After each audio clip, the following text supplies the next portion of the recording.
Assalamualaikum warahmatullahi wabarakatuh. Perkenalkan, nama saya Lis Doktavia Nishani dengan NIM 22650026. Tujuan saya membuat video ini untuk memenuhi tugas 1 kecerdasan buatan. Baik, langsung saja.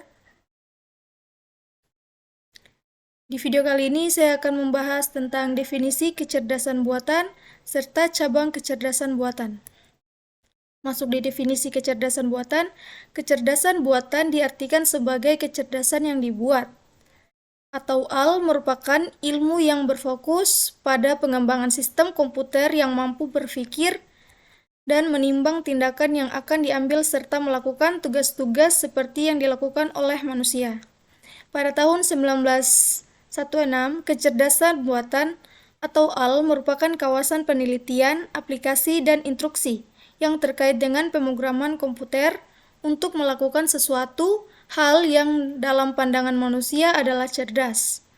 Pada tahun 1991, kecerdasan buatan atau AL merupakan sebuah studi tentang bagaimana membuat komputer melakukan hal-hal pada saat ini dapat dilakukan lebih baik oleh manusia.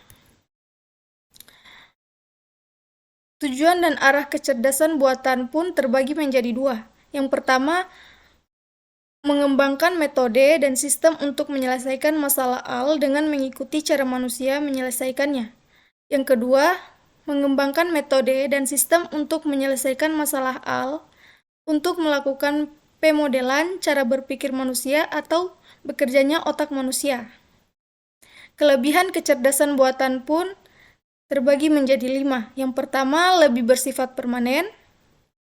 Yang kedua, lebih murah.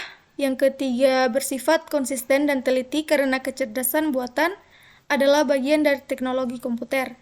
Yang keempat, dapat didokumentasi. Keputusan yang dibuat dengan cara melacak setiap aktivitas dari sistem tersebut. Yang kelima, dapat mengerjakan beberapa tugas lebih cepat dan lebih baik. Kelebihan kecerdasan alami pun terbagi menjadi 3. Yang pertama, kreatif. Manusia memiliki kemampuan untuk menambah pengetahuan. Yang kedua, memungkinkan orang untuk menggunakan pengalaman atau pembelajaran secara langsung.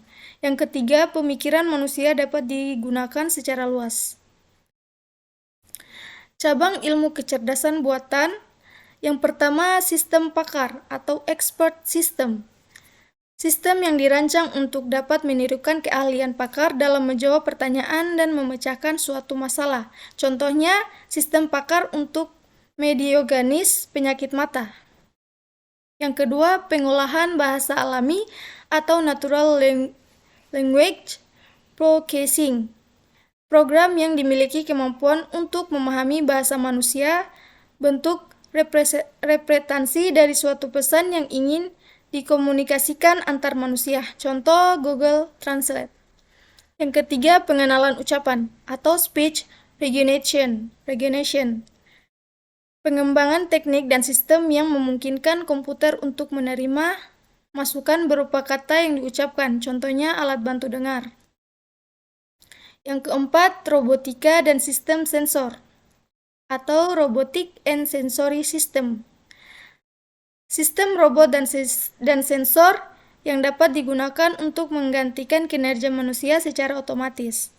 Yang kelima, komputer visi. Bagaimana komputer dapat mengenali objek yang diamati atau diobservasi. Yang keenam, intelijen komputer. Komputer yang dapat digunakan sebagai tutor yang dapat melatih dan mengajar. Terakhir, game playing. Program komputer game yang di dalamnya terdapat peraturan permainan yang membatasi perilaku pemain dan menentukan pemainnya. Mungkin itu saja dari saya. Jika ada kekurangan, mohon dimaafkan. Saya akhiri. Assalamualaikum warahmatullahi wabarakatuh.